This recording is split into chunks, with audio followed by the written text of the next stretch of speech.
Yo, man, welcome back to another exciting episode of that Stay Off My Grass podcast. You got your boy, Suns fan Randy, and you got Cooking Fro Jay in the building. What's going on with you, boy?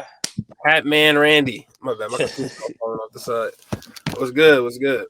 What's going on? So tonight, man, we had the Lakers versus the San Antonio Spurs, one of the playing bottom feeder playing teams. I don't know if they're gonna get into it or not, or whatever the case may be. But so the Lakers ended up losing. What was it, 110 to 117 tonight?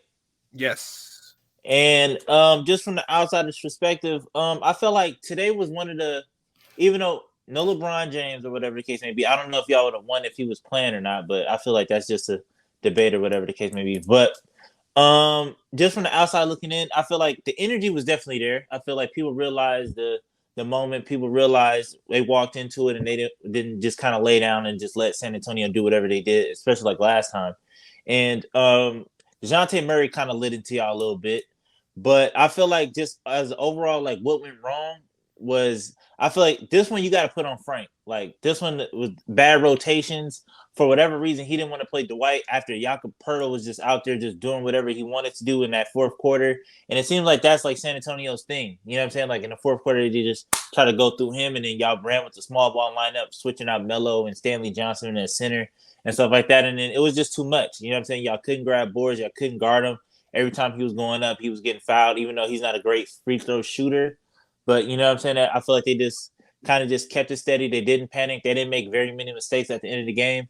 I feel like one bright spot about y'all though, it feels like THT in these last few games, I feel like in the beginning of the season he was struggling. I feel like now he definitely got his confidence back. Even though tonight wasn't the greatest night, but I feel like you can kind of see the swag and the confidence coming back in THT, and he's playing like a different player. But how you feel as a Laker fan? I thought they had this win. Honestly, they fought back. They got the lead, and they had it for I think they said on the broadcast they had it for a minute and some change before they gave it back. But my big concern tonight was that the Spurs missed 14 free throws, 14, and the Lakers they didn't really capitalize on that. Westbrook Russ missed a lot of free throws tonight too, and that and not making free throws, they actually came back to bite us. We lost the game by 7, and I want to say we were 16 to 23 from the line, so give or take. And then when the Spurs when Poeltl was on the line missing free throws, the Spurs were also grabbing these rebounds, resetting it, getting it back out, and then scoring again. So that we got hurt in that department too because we just couldn't grab rebounds like you said. They were too big earlier, like especially when you had Dwight on Dwight. Dwight was getting a little. He wasn't really like grabbing rebounds like that, but I don't really think his presence would have really changed much because he's been looking kind of different ever since that ESPN game where he grabbed like the first it was like almost had a double at the end of the first quarter. But I would have rather seen someone like Gabriel out there tonight, at least a bigger player to grab rebounds, because that's where we kind of got hurt at tonight. In just crucial situations, we just couldn't close the possession or grab a needed offensive rebound. But bright spots, THC for sure. Malik Monk, sort of, but Until he got swatted at the end. man, yeah, and Stanley Johnson. My thing with Stanley Johnson too. This is my last point. I'll let you get back on the floor. But Stanley Johnson has to look to attack when he has the ball. Sometimes his back is just facing towards the basket, and he's not gonna do anything with the ball. So you can kind of play 5-on-4. So I feel like Stanley Johnson has to be ready to attack or go at the basket, because when he's not doing that, when he's already giving himself up to pass, it kind of huddles and slows everything else down. But yeah, you got it. Yeah, but I mean, yeah, I feel like with the Dwight Howard take, I feel like at this point, I feel like it's a like incentive based reason or like a management reason on why he's not out there on the floor as much. You know what I'm saying? Because I feel like in a lot of games that y'all lost or a lot of games that y'all struggling, he could definitely lend a helping hand. He isn't like a scrub. You know what I'm saying? If you look at his stats or the limited time he do play, like he actually do produce. But it's like, why is he on the floor much? You know what I'm saying? More often. But I feel like when you get these vet minimum deals and you get these incentive based deals, like obviously like management is like, well, if we don't make sure, you know what I'm saying? I feel like they tell Frank to like, well, we're already losing already, so let's at least save some money. So let's not let some of these players hit some of these incentives or whatever the case may be. So that's what I feel personally what it is. Because like I said tonight, like it was no reason why Jakob Poeltl was out there and Dwight wasn't. You know what I'm saying? So I just feel like this one is on Frank and just coaching and what it is. But How do you feel about Westbrook taking over tonight? And do you think what is your like definitive thing on Westbrook and his future in LA? Um. Okay. As in future for LA, you mean next season or like these Yeah, next? next season. Yeah. It's already been known that he's going to be out of here for sure. It's no way you can bring him back, especially with him not willing to adapt or want to change. It's a difference between bringing somebody back because they just it didn't work for one season or we had a bad season. But if you're gonna come back and you're not gonna be adept to change, it's kind of like we don't really need you here. We'd rather go get someone else. We had Kendrick Nunn. Kendrick Nunn still hasn't played a single game. We if we're gonna test out another guard option, we might as well just keep it internal.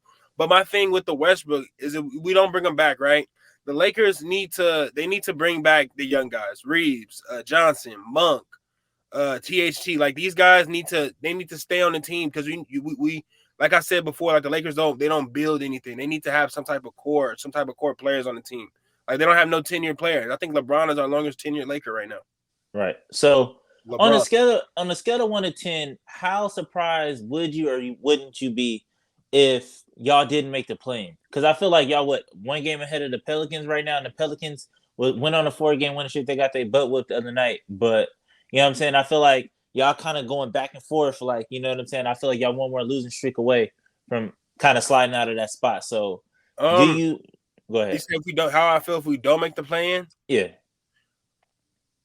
it would be a loss of a season for sure, for sure. Like at least we would have been so bad that we didn't stay within like the top 27 teams in the NBA. That's how bad we have been to not make the play-in.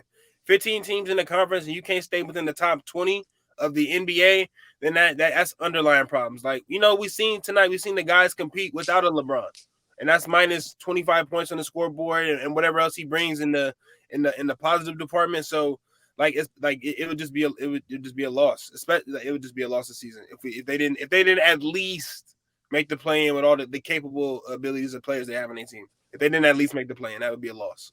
So, and just to get your viewpoint on it, because I just feel like another thing too in Lakerland, I feel like y'all still feel like y'all a dangerous team if y'all do make it into the playoffs. Do you still feel that way? Do you feel like, well, if we get Anthony Davis back and we somehow win the play-in tournament, do you feel like y'all still a dangerous team, or is it just like are Um, you? so throughout the season, the Lakers have given us habits that when they play, sometimes you've seen like when they play good teams, sometimes they try to play to their level, and sometimes it either ends up blowing up in their face or they ended up or losing the game by like 5. Right? They can play with these teams, but in a playoff setting where mistakes are like 10 times as magnified, it's hard to say that damn like when they get in the playoff 7-game series, they can really be dangerous. But like I was telling someone today, like I'm not too scared of if they make the first round of the playoffs from the play-in. I can see them taking someone to 6 or 7 games, but I really don't see a first round series win. Like I don't see them beating nobody, but if they make it to the first round, I can see them taking somebody to 6 or 7.